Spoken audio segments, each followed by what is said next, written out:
Assalamualaikum warahmatullahi wabarakatuh. Salam pencerahan. Apa kabar pemirsa TVmu dimanapun Anda berada? Kembali lagi bersama saya Rizky Nurul Ilmi dalam Berita TVmu. Serangkaian informasi yang cerdas dan mencerahkan tentunya akan kami hadirkan selama 30 menit hanya untuk Anda. Inilah Berita TVmu selengkapnya.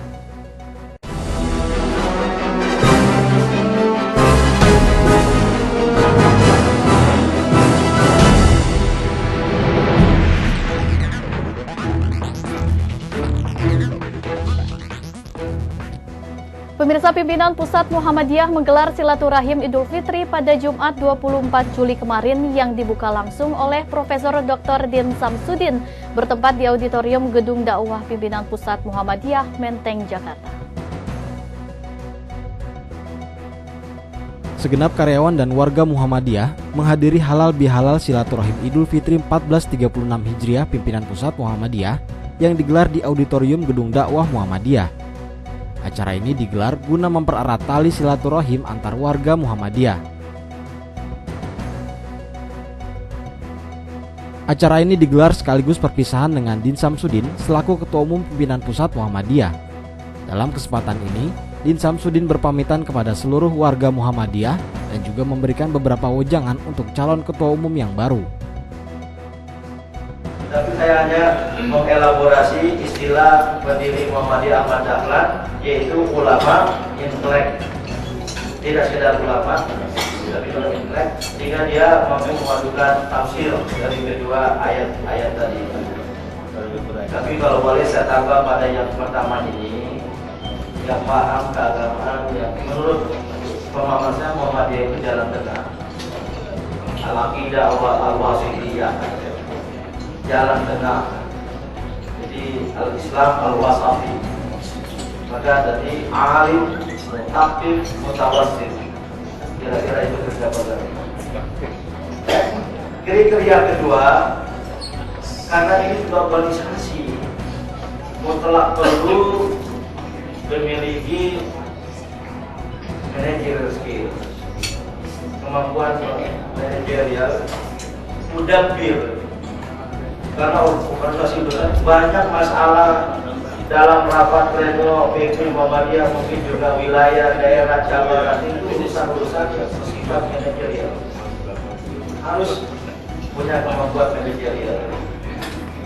Tapi bertambah dengan yang ketiga, kalau bisa juga muharrik, penggerak, karena muharrik gerakan dan rutinitas jika kita lupa. Ini bagaimana untuk mendobraknya. Sekarang muncul prakarsa inovasi, keunggulan-keunggulan dalam bidang pendidikan ternyata cepat itu menular virus-virus kebaikan ini. Tadi saya diwawancarai ada best practices dalam pendidikan Islam dan di beberapa pendidikan Muhammadiyah di beberapa daerah, begitu ditiru yang lain menjadi gerakan. Ini memerlukan sebuah kiat dan siasat dan strategi untuk menggerakkan itu semua. Dan yang terakhir, kalau sudah tadi 1, 2, 3, yang ketiga ini, ya Muhammadiyah sekarang tidak hidup sendiri. Dan sudah dimulai Ahmad Dahlan, radius pergaulannya luas. Kita mungkin kalau membaca Ahmad Dahlan pada zaman sekarang luar biasa. Ternyata Ahmad Dahlan itu berada di Budi Utomo.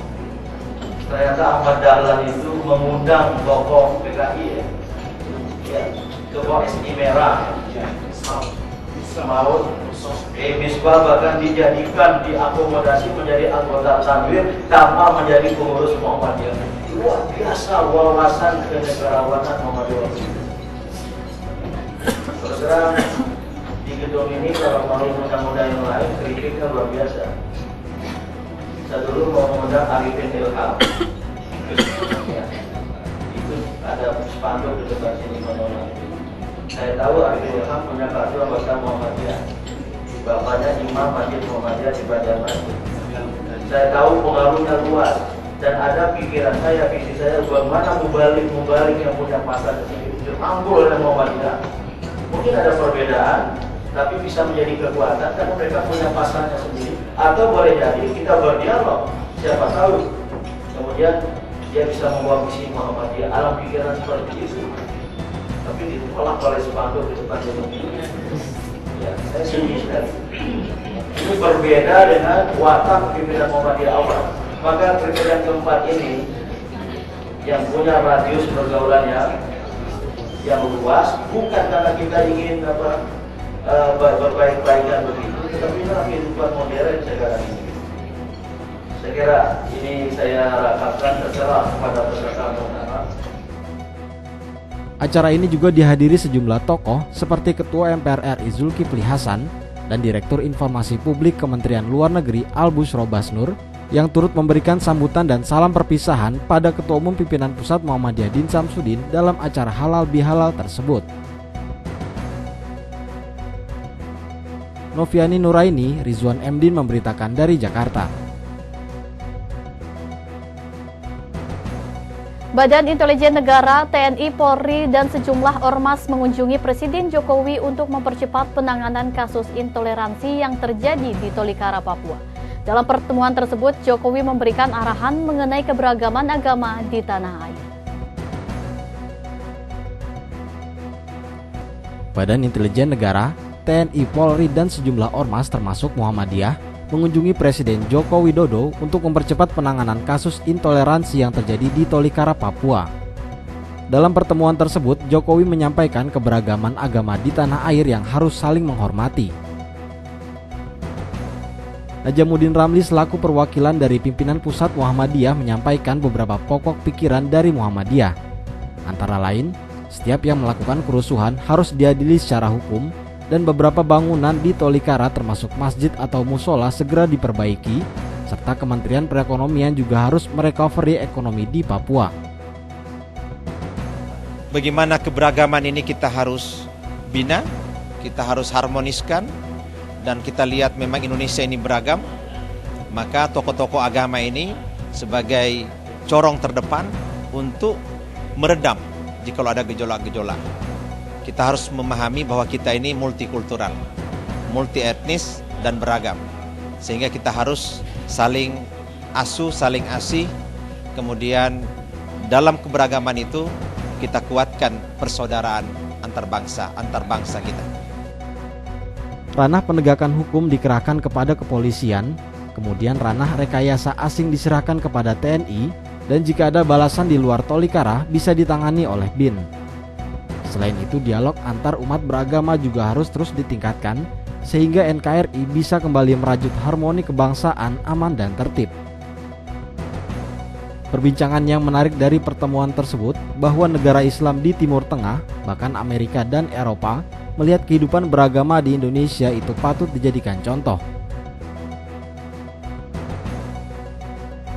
Rizky Nurul Ilmi, Rizwan Mdin memberitakan dari Jakarta. Pemirsa, Majelis Ulama Indonesia mengutuk kejadian yang menimpa umat Islam di Tolikara dan akan mengirimkan tim investigasi untuk melengkapi data-data yang telah dikumpulkan pemerintah dan lembaga-lembaga lainnya. Puluhan kios, rumah, dan sebuah masjid hangus terbakar akibat adanya serangan sekelompok orang pada saat Hari Raya Idul Fitri di distrik Karubaga, Kabupaten Tolikara, Papua. Menyikapi tragedi tersebut, Wakil Ketua Majelis Ulama Indonesia Ma'ruf Amin menyesalkan dan mengutuk tragedi yang menimpa umat Islam di Tolikara, serta mendorong pemerintah untuk segera melakukan pembangunan kembali bangunan-bangunan yang hangus akibat tragedi tersebut. Amin juga menyatakan, Majelis Ulama Indonesia akan mengirimkan tim investigasi untuk melengkapi dan membandingkan data-data yang telah dikumpulkan oleh pemerintah dan lembaga lain dengan data-data yang ditemukan di lapangan, sehingga dapat dianalisa dan menghasilkan sebuah kesimpulan. Amin juga menghimbau umat Islam Indonesia untuk tidak mudah terprovokasi oleh isu-isu yang ada dan memperkuat solidaritas antar masyarakat untuk menopang tegaknya NKRI. Tim TVMU memberitakan.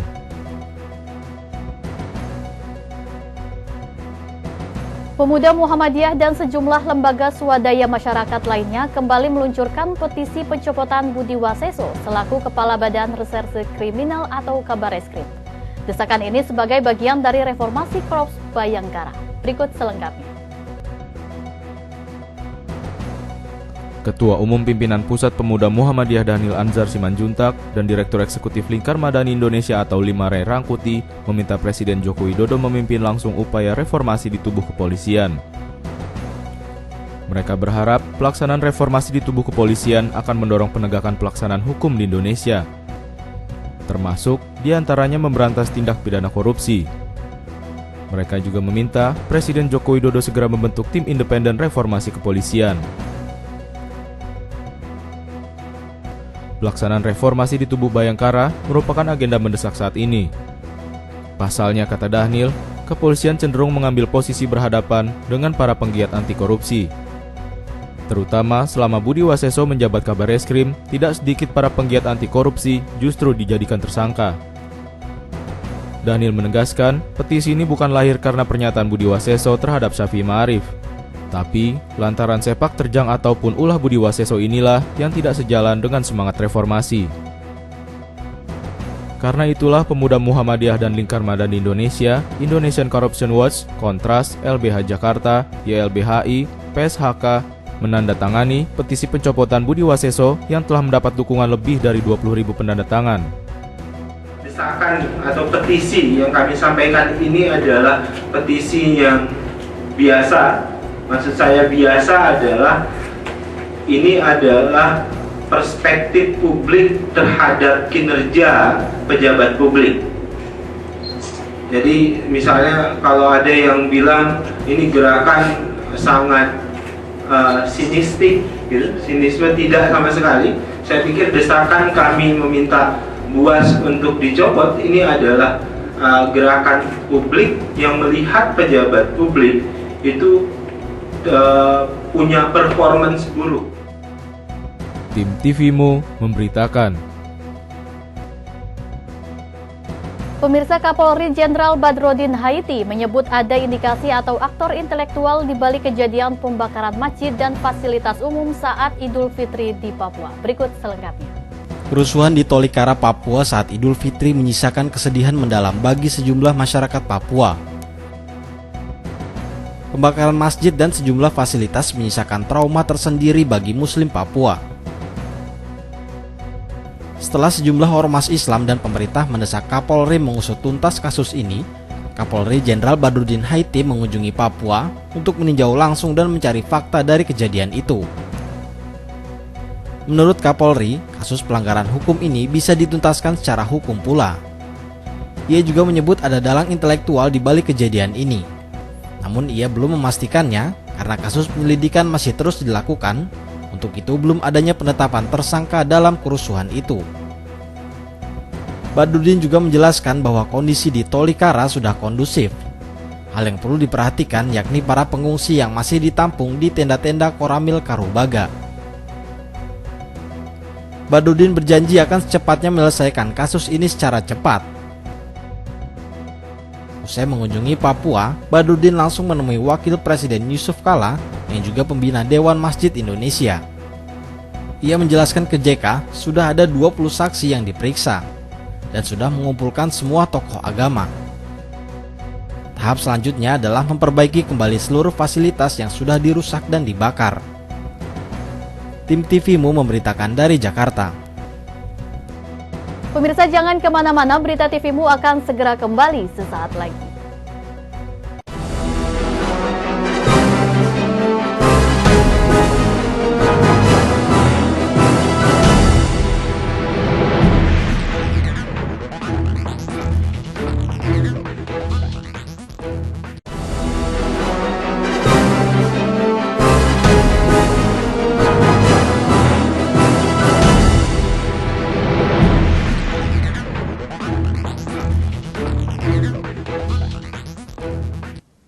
Pemirsa, terima kasih masih bersama kami dalam Berita TVMU. Pertamina resmi meluncurkan bahan bakar minyak jenis baru yakni Pertalite Jumat 24 Juli 2015. Harga Pertalite sendiri dipatok dengan harga Rp8.400 per liternya. Berikut liputannya untuk Anda. BBM RON 90 itu mulai diuji pasarkan serentak di Jakarta, Bandung, dan Surabaya. Untuk harga Pertalite sendiri, BUMN Migas itu mematok harga Rp8.400 per liternya. Harga Harga tersebut lebih mahal Rp1.000 dari harga premium RON 88 dan lebih murah Rp900 dari harga Pertamax RON 92. Saat ini Pertalite sudah ada di 68 SPBU di Jakarta, kemudian 2 SPBU di Bandung, 33 SPBU di Surabaya, dan 13 SPBU di Jalan Tol Jawa Barat. Saat ini Pertamina menyediakan Pertalite 5.000 liter per hari di 103 SPBU di Jakarta, Bandung, dan Surabaya, serta 13 SPBU di Tol Jawa Barat. Pertamina pun sudah siap menambah jumlah Pertalite di SPBU jika antusias masyarakat membeli BBM jenis baru itu tinggi. Tim TVMU memberitakan. Walaupun harga minyak dunia menurun di bawah $50 Amerika Serikat, namun pemerintah tidak menurunkan harga bahan bakar minyak dalam negeri dengan alasan untuk menjaga kestabilan harga.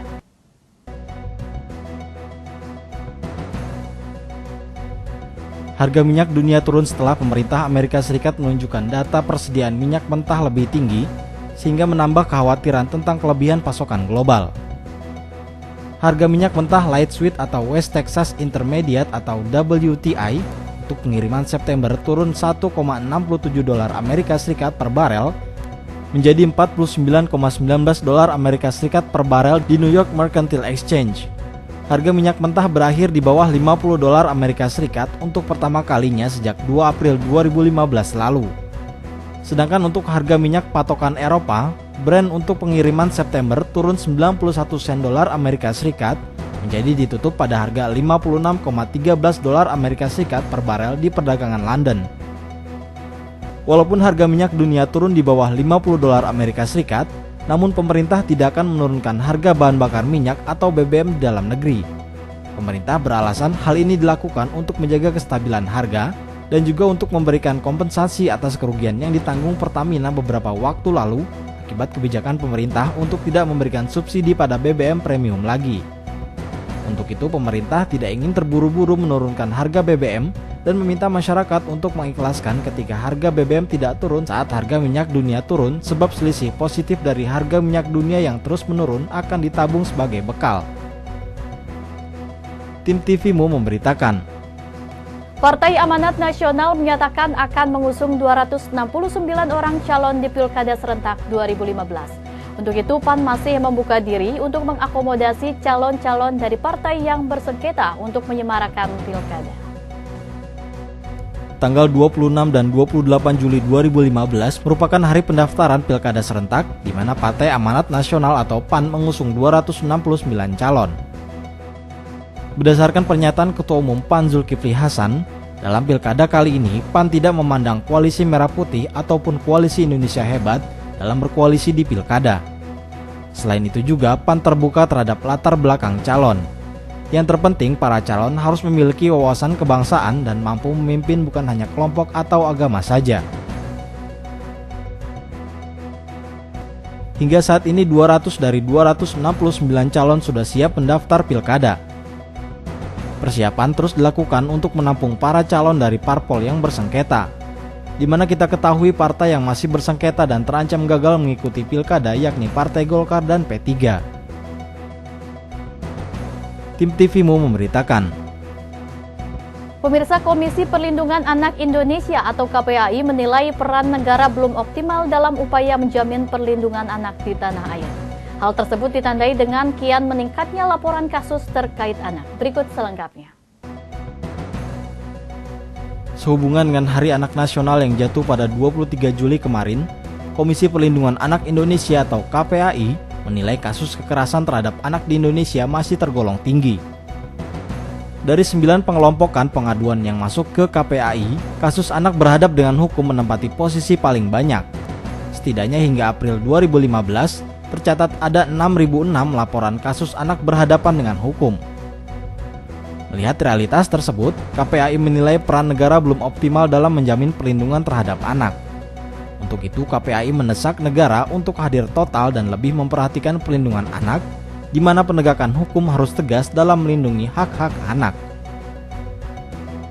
Selain itu, keberpihakan negara terhadap perlindungan anak salah satunya bisa diwujudkan melalui penyelesaian kasus-kasus kontemporer seperti jaminan perlindungan terhadap anak yang menjadi korban insiden perusakan kios dan musola di Kabupaten Tolikara, Papua, di mana tercatat 243 jiwa berada di pengungsian dan diantaranya 100 jiwa adalah balita yang membutuhkan perhatian serius pemerintah. Hal tersebut disampaikan salah satu ketua KPAI Aswaruni Amsoleh dalam siaran persnya. Untuk itu, melalui momen memperingati Hari Anak Nasional, KPAI mengajak masyarakat untuk mengekspresikan kasih sayang kepada anak-anak yang dimulai dari keluarga sendiri, serta dengan menyempatkan diri berkunjung ke panti asuhan, sekolah, pesantren, rumah aman, lembaga pemasyarakatan, serta tempat-tempat pengungsian yang menampung anak-anak. Tim TVMU memberitakan dari Jakarta. Pemirsa, memperingati Hari Anak Nasional, kekerasan terhadap anak masih terjadi dan diprediksi akan semakin meningkat. Berikut liputannya. Kasus penganiayaan dan pembunuhan bocah Angelin beberapa waktu lalu seolah menjadi tanda bahwa kekerasan terhadap anak telah mencapai tahap yang mengkhawatirkan. Melalui peringatan Hari Anak Nasional, Komisi Perlindungan Anak Indonesia mengingatkan para orang tua untuk lebih menyayangi anak-anak mereka. Pasalnya, menurut data KPAI, kasus kekerasan terhadap anak terus meningkat setiap tahunnya. Kondisi tersebut tentu mengindikasikan bahwa negara belum berperan maksimal dalam upaya pelindungan anak. Hal lain yang perlu menjadi perhatian adalah kekerasan pada anak, tidak hanya berupa kekerasan fisik, namun juga kekerasan verbal dan psikis, dengan bahaya yang sama besarnya terhadap perkembangan anak. Oleh karena itu, pada Hari Anak Nasional yang jatuh setiap 23 Juli, orang tua harus memberikan kasih sayang, kelemah lembutan, serta keteladanan agar anak dapat memandang masa depan dengan optimis. Tim TVMU memberitakan dari Jakarta. Pemirsa, jangan kemana-mana, Berita TVMU akan segera kembali sesaat lagi.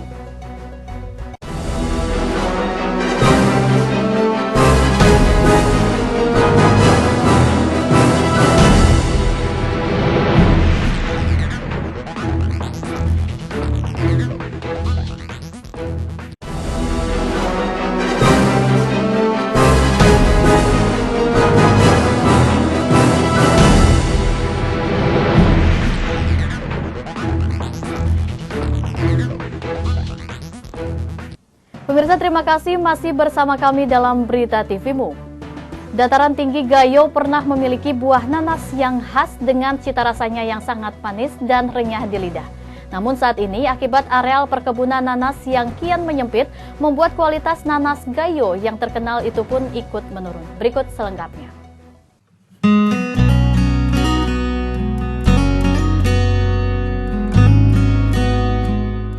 Nanas Gayo atau nanas pegasing pernah punya nama selangit.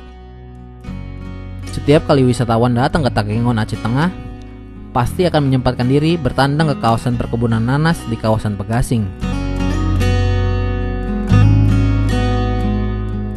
Kita akan dengan mudah mendapatkan kebun nanas di samping Kelaping, Kuung, Belang Bebangka, Kala Nareh, Weh Nareh, dan Kayu Kul.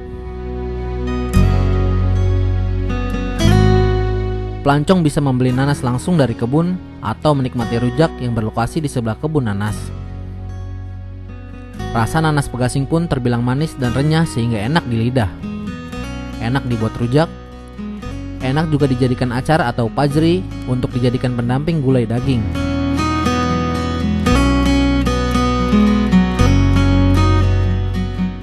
Popularitas nanas Gayo ini terasa sudah redup. Areal kebun pun mulai menyempit. Kebun nanas mulai berebut lahan dengan perumahan dan fasilitas pemerintahan yang terus tumbuh. Lapangan pacuan kuda dan perkantoran Pemkab Aceh Tengah memiliki andil penggusuran kebun nanas di Gayo Pegasing. Sayang tak terdengar adanya upaya perluasan lahan, apalagi riset untuk mengembangkan varietas nanas terbaru. Dengan produksi nanas yang semakin kecil, maka nanas Gayo dari Pegasing ini pun sudah jarang dibawa ke Medan atau Banda Aceh. Karena untuk konsumsi lokal saja sudah tidak mencukupi.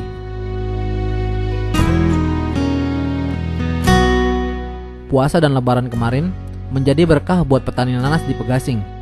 Banyak pelancong yang datang untuk mencari nanas atau sekedar duduk-duduk sembari menikmati rujak nanas.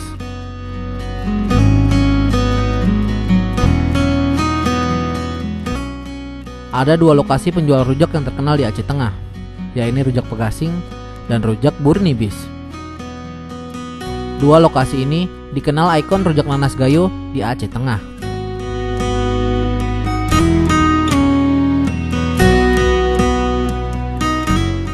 Sampai kapankah nanas gayo bisa bertahan di samping pembangunan yang terus mendesak dan melahap lahan yang masih tersisa? Barangkali kita hanya tinggal menghitung waktu.